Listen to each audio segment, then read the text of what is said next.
अस्सलाम वालेकुम। शुरू अल्लाह के नाम से जो बहुत मेहरबान और नहायत रहम वाला। आज मेरे पास एक बहुत ही हौलनाक और दिल दहला देने वाला एक वाक़या रिपोर्ट हुआ है, और वो वाक़या सुन के और वो दास्तान सुन के पत्थर दिल इंसान भी लरज़ जाता है, और मैं भी बड़ी बुरी तरह लरज़ा हूँ वो वाक़या सुन के। उसको मैं मुख्तसर आपसे अभी शेयर करता हूँ वीडियो के आगाज़ में, कि एक यूरोप में रहने वाले अफराद अपनी माँ को किडनी ट्रांसप्लांटेशन के लिए इस्तांबुल आते हैं, और यहाँ पर उनके साथ एक हॉरिबल स्टोरी होती है जिससे पूरा कुनबा तबाह हो जाता है। यानी जिस माँ को वो लेके आते हैं उसका भी इंतकाल हो जाता है, और 3 बच्चों में से एक जो बेटा है, जो बुनियादी तौर पर माँ के पास साथ इसलिए आए हुए थे कि वो किडनी जो है वो अपनी शेयर कर सकें, यानी जिसकी भी मैच हो वो उसके साथ माँ को दे सके किडनी। उनमें से एक बेटा जो है वो बड़ी बेदर्दी से कत्ल कर दिया गया। और ये सारी दास्तान जो है ये मुझ तक पहुंची, और मैं 2 दिन से पूरी ईमानदारी से बताऊं कि मैं पूरी तरह सो नहीं पाया ये सुन के कि ये यूरोप में रहने वाली एक पाकिस्तानी फैमिली जो फाइनेंशियली भी बहुत फिट थे, बहुत वेलअप थे, वो यहाँ पर किडनी ट्रांसप्लांटेशन के लिए वालदा की आते हैं और पूरा कुनबा तबाह हो जाता है। उनकी तबाही की दास्तान बहुत हौलनाक है, जो कि अभी कुछ लीगल प्रॉब्लम्स हैं, उसमें लीगल कॉन्सिक्वेंसेस हैं, जिसकी वजह से मैं आपको पूरी दास्तान वक्त आने पर बताऊंगा। वो उसकी पूरी तहकीक कर रहा हूँ मैं कि उसके पीछे दरपर्दा मुहर्रकात क्या थे इस फैमिली की बर्बादी की वजह के बने। लेकिन एक बात जो सामने आई है वो मैं आपके गोश गुजार करना चाहूँगा। मैंने आपको याद है कि मैंने कभी भी इंडिया, पाकिस्तान, बांग्लादेश या किसी भी मुल्क की जो नस्ली तासुब है उसको मैंने कभी परवान नहीं चढ़ाया, लेकिन इस सारी स्टोरी में एक ऐसी बात जो हौलनाक है, जो मेरे लिए भी डाइजेस्ट करना बड़ा मुश्किल है, वो ये थी कि इस सारी हौलनाक स्टोरी का जो आगाज़ है वो एक तर्जुमान से होता है, जो कि इंडियन शहरी था, जो मुझे नहीं हैरत है मुझे इस बात पर कि उसके ज़ाती गरज की वजह से, उसकी गलत तर्जुमानी की वजह से, यानी ट्रांसलेटर के तौर पर उसने इस फैमिली को, जब वो यहाँ हॉस्पिटल पहुँचे तो इनका मौक़िफ़ हॉस्पिटल वालों को ट्रांसलेट करके बताया। यानी टर्किश क्योंकि फैमिली को आती नहीं थी, तो ट्रांसलेटर एक इंडियन था जिसने इस सारी हौलनाक जो लर्ज़ा खेज़ दास्तान है उसने अपनी ट्रांसलेशन से इसको परवान चढ़ाया। और ये मेरे लिए बहुत ही अफसोसनाक और तकलीफ़देह बात है कि एक तर्जुमान जो है, जो जिसने सिर्फ ट्रांसलेशन करनी थी, उसने पूरी फैमिली बर्बाद कर दी। ये पूरी दास्तान मैं आपको बताऊंगा, हौलनाक दास्तान है, और मेरे भी रोंगटे खड़े हैं 2 दिन से जब से ये दास्तान मुझ तक पहुंची। अब मैं बताऊं आपको 2 चीज़ें अहम हैं आज इस्तांबुल में जो खबरें गर्दिश कर रही हैं। 2 अहम चीज़ें जो मिसलीड कर रही हैं यहाँ के लोगों को और ख़ास तौर पर फॉरेनर्स को। एक तो एक वीडियो चली है जिसमें किराएदारी के कवानीन के बारे में डिस्कस किया गया है, और वो वीडियो सोशल मीडिया पर वायरल हुई है, जिसको बड़ी तादाद में फॉरेनर ने शेयर किया है। और बुनियादी तौर पर वो तर्कश एक शख्स जो है वो किराएदारी के कवानीन के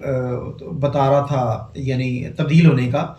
बुनियादी तौर पर वो शख्स की मैं हिस्ट्री में गया हूँ तो वो बुनियादी तौर पर एक इमलाकची, यानी वो एक प्रॉपर्टी डीलर है, उसकी ज़ाती कोई अहमियत नहीं, ना वो सरकार का बंदा है, ना वो कोई बहुत ही कोई सरकार में माना जाना जाने वाली कोई शख्सियत है, ना कोई पॉलिसी मेकर है। तो उसने अपने सोशल मीडिया में एक प्रपोजल के तौर पर तर्कश में एक छोटी सी वीडियो बना दी कि किराएदारी के कवानीन क्या होने चाहिए थे। तमाम फॉरेनर्स उसको शेयर कर रहे थे कि वो किराएदारी के कवानीन तब्दील हो गए, तो कोई वो तब्दीली नहीं। वो एक सोशल मीडिया पर यूट्यूब का एक इमलाकची जो है, प्रॉपर्टी डीलर, वो अपनी राय दे रहा था। नंबर 2, एक वॉइस मैसेज गर्दिश किया है पिछले 2-3 दिन से, और उस वॉइस मैसेज में एक मासूफ जो जिनकी आवाज़ है, वो मौसूफ ये बता रहे हैं कि जो टर्किश सिटीजन हैं यानी पाकिस्तान से आके यहाँ पर जिन्होंने टर्किश सिटीजनशिप ली हुई है, हासिल की है, उन अफराद के लिए पाकिस्तान से निकलना और पाकिस्तान में दाखिला बड़ा मुश्किल हो गया, क्योंकि ड्यूल नेशनलिटी का एग्रीमेंट नहीं है और वहाँ पर बड़ा ही मुश्किल हो, फ़्लाइट्स मिस की जा रही हैं, लोगों को थ्रेट किया जा रहा है, लोगों को एयरपोर्ट पर रोका जा रहा है, वहाँ पर उनको यानी उनके पासपोर्ट छीने जा रहे हैं। तो मैंने थोड़ी सी सुनी है। मुझे लगता है मौसूफ को बहुत ज़्यादा ग्रज है उन अफराद से जिनको टर्किश सिटीजनशिप यहाँ मिल गई है, और वो उस ग्रज को इस ऑडियो के ज़रिए निकाल रहे हैं। और इसमें सब्सटेंशियल एविडेंस कोई भी नहीं है, यानी उस वॉइस में किसी शख्स का कोई ऐसा वाक़या किसी भी एयरपोर्ट पर वो रिपोर्ट नहीं हुआ। मैं 2-3 दिन से, जब से ये चल रहा है ये मामला, मैंने हर ग्रुप में अपने मुतल्लिका लोगों से, अपने सोर्सेज से ये पूछा, और एयरपोर्ट से भी मैंने दरियाफ्त किया कि ऐसा कोई वाक़या है, तो वो ऐसा कोई वाक़या नहीं था। और ये मौसूफ अपने दर्द दिल को उसको एंजॉय करने के लिए टर्किश सिटीजन से पता नहीं क्या ग्रज है इन मौसूफ को कि उन्होंने इसको बड़ा पैनिक इसका फैलाया है यहाँ पर सोशल मीडिया पर। तो वो भी एक फ़ेक न्यूज़ है, सब्सटेंशियल एविडेंस कोई नहीं है। और इस फेक न्यूज़ की बुनियाद पर मौसूफ जो हैं वो अपना ग्रज निकाल रहे हैं और टर्किश सिटीज़न हासिल करने वाले अफराद का चेज़ा ले रहे हैं। तो ये भी मैं आपको क्लियर करना चाह रहा था कि ये सिर्फ चेज़ा है, कोई इसमें सब्सटेंशियल एविडेंस या कोई मुसद्दका इतलात नहीं मिली। अब मैं आपको बताऊँ कि ये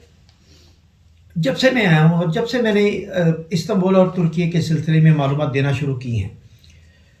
मैं आपको पूरी ईमानदारी से बताता हूँ कि मेरी हमदर्दियाँ दिन ब दिन उन अफराद के साथ बढ़ती चली जा रही हैं जो गैर कानूनी तौर पर यहाँ आते हैं बेचारे, और जो सिटीजनशिप नहीं हासिल कर पाते और रेजिडेंस परमिट पर आते हैं। ये दोनों तबके शदीद हमदर्दी और शदीद मोहब्बत के मुस्तहिक है मेरी नज़र में। उसकी वजह ये है कि अपने ख्वाब लेके, जो इलीगल यूरोप जाने के ख्वाब लेके यहाँ पर अपने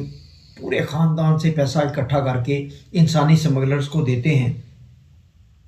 और वो उन्हें साने ख्वाब दिखाते हैं कि जी यूरोप जाके आपका पूरा ख़ानदान वो जो है वो शाहाना ज़िंदगी गुजारेगा, आप अपना कर्ज़ा भी वापस कर देंगे जो उठाया होता है उन्होंने।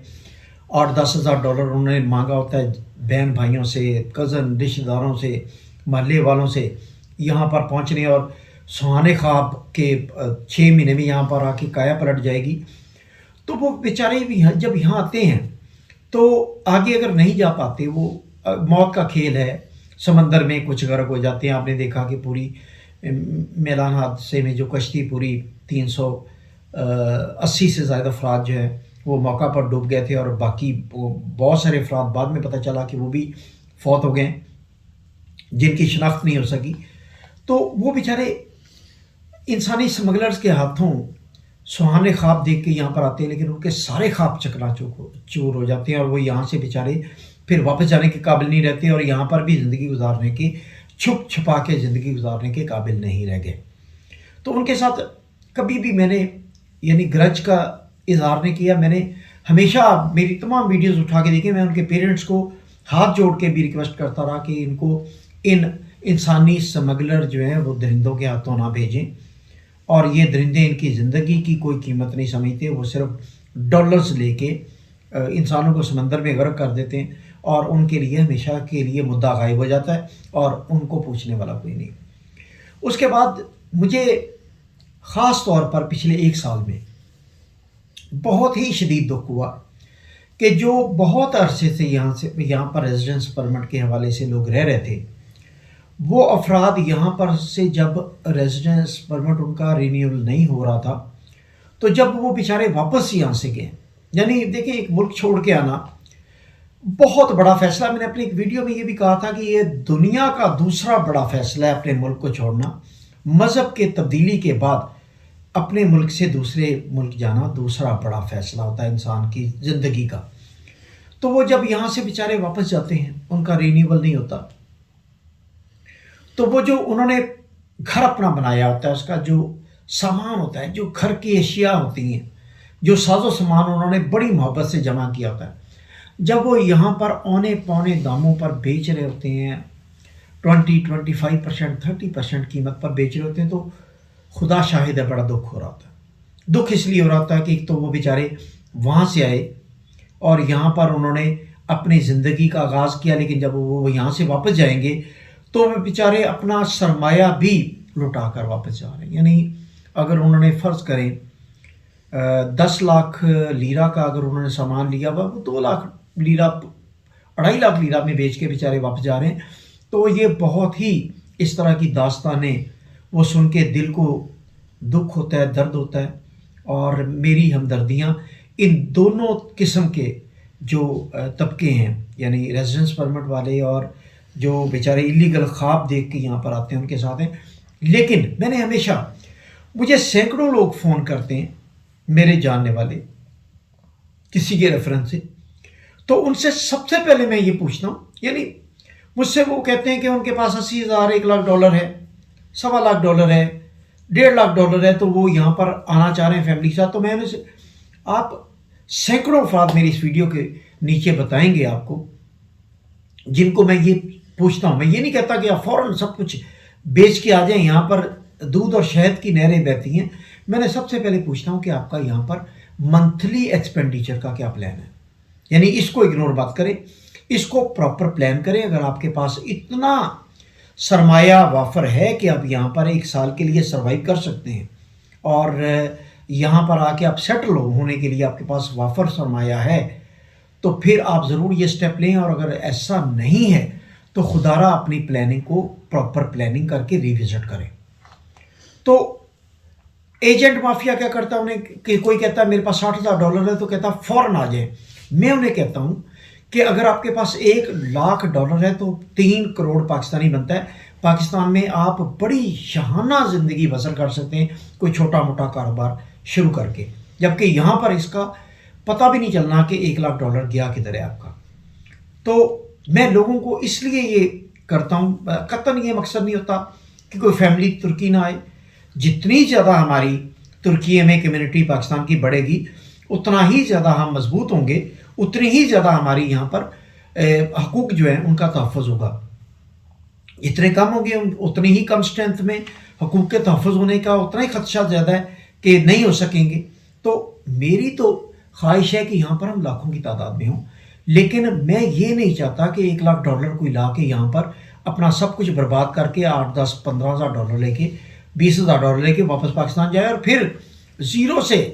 एक कुसुम पुरसी की ज़िंदगी दोबारा उसका आगाज़ करे। तो इसलिए मैं इसी तरह इलीगल माइग्रेंट्स के बारे में मैं हमेशा कहता हूँ, उनके पेरेंट्स को भी कहता हूँ, मेरा पैगाम है। मैं हमेशा ये पैगाम देता हूँ कि खुदारा अब वो हालात नहीं है कि यहाँ से आप यूनान, इटली में शिफ्ट हो सकें। अब हालात आजकल तो यानी सेटेलाइट से मॉनिटर हो रहा सारा कुछ, और आजकल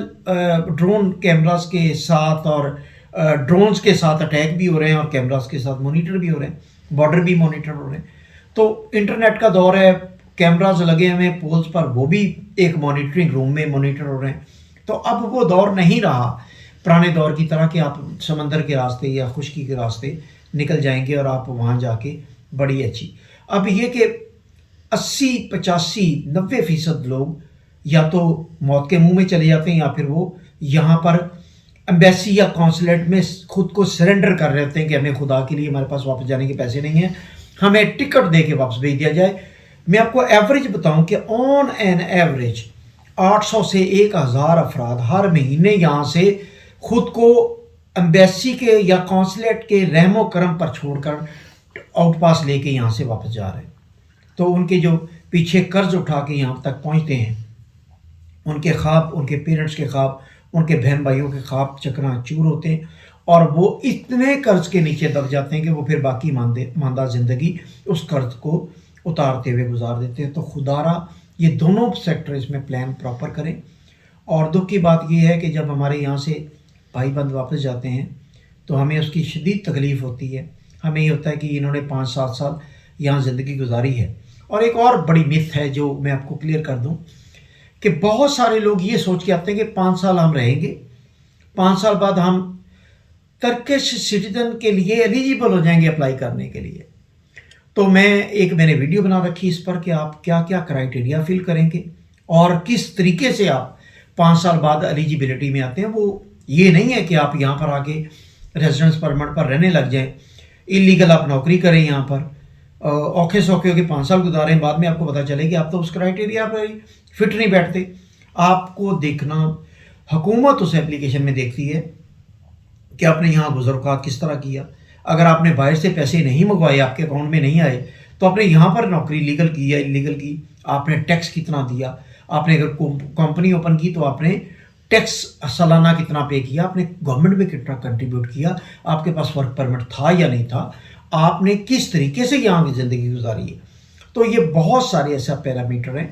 آپ اگر ورک پرمٹ یا پراپر لیگل سیکے کے جاب کے علاوہ آپ یہاں پر 5 سال گزارتے ہیں تو آپ کا ایک دن بھی کنسیڈر نہیں ہوتا. اور بہت ساری چیزیں وہ پھر مزید دیکھتے ہیں کہ آپ کے باہر سے پیسے کتنے آئے، یہاں سے آپ نے کتنے کمائے، آپ کے پر منتھ ایکسپینڈیچر کتنے. تو خدا کے لیے یہ مت بھی اس کو بھی کلیئر کر لیں کہ ریزیڈنس پرمٹ پر یہاں پر آ کے گھر لے کے بیٹھ جانے سے 5 سال بعد آپ سٹیزن شپ کے لیے ایلیجیبل نہیں ہوتے. میں نے بہت ہی ریئر کیسز دیکھے ہیں جن کے پاس ورک پرمٹ تھے اور جو پراپر یہاں پر ٹیکس پے تھے اور انہوں نے معاشرے میں کنٹریبیوٹ کیا، ان کو جا کے 5 سال بعد انہوں نے اپلائی کیا اور 3-4 سال مزید لگ گیا انہیں سٹیزن، 8-9 سال میں جا کے انہیں سٹیزن شپ ملی. اور وہ بڑے ریئر کیسز ہیں، ان کے پیرامیٹر بڑے اسٹرانگ تھے، انہوں نے کنٹریبیوٹ کیا تھا اس معاشرے میں اور ان کے ایویڈنس تھے کنٹریبیوشن کرنے کے. تو یہ ساری چیزیں میں اس لیے آپ کو بتا رہا ہوتا ہوں کہ میں آپ کے ساتھ ہمدردی رکھتا ہوں اور میں چاہتا ہوں کہ میرے ملک کے آنے والے افراد میرے بھائی بند، جیسے میں ایک دن آیا تھا اپنی فیملی کو لے کے، اسی طرح میرے ملک سے آنے والے افراد، میرے ہم وطن جو ہیں وہ خواب لے کے آتے ہیں جس طرح میں خواب لے کے آیا، اور وہ ان خوابوں کی تکمیل کے لیے یہاں پر ایک نئے ملک میں جب آتے ہیں تو انہیں اس کا ایڈورس رزلٹ ملتا ہے اور ان کے لیے ان کی اور ان کی فیملی کے سارے خواب چکنا چور ہو جاتے ہیں. تو یہ میں چاہتا ہوں کہ خدا کے لیے پراپر پلاننگ کریں، آئیں جتنے آنا چاہتے ہیں آئیں، لیکن پراپر پلان کر کے آئیں اور اپنے یہاں پر وہ سرمایہ جو پاکستان میں کروڑوں روپے ہے، یہاں پر آ کے وہ کچھ بھی نہیں ہے، اس لحاظ سے پلان کر کے آئیں. ہمارے چینل کو سبسکرائب کریں. اور یہ ہاریبل سٹوری میں عنقریب بریک کرنے جا رہا ہوں. پوری سٹوری میرے پاس پہنچ چکی، کچھ لیگل کنسٹرینٹس ہیں جس کی وجہ سے میں آج اسے پبلش نہیں کر رہا، لیکن دل دہلا دینے والی داستان ہے جو کہ میں پوری بتاؤں گا، اور بتاؤں گا کہ کس طرح ایک ترجمان کی غلط ترجمانی کے ساتھ پوری فیملی اس کی غلط ترجمانی کی بھیڑ چڑھ گئی اور وہ پوری فیملی برباد ہو گئی، ماں بھی فوت ہوگی اور ایک جوان بچہ بھی قتل ہو گیا. بہت شکریہ.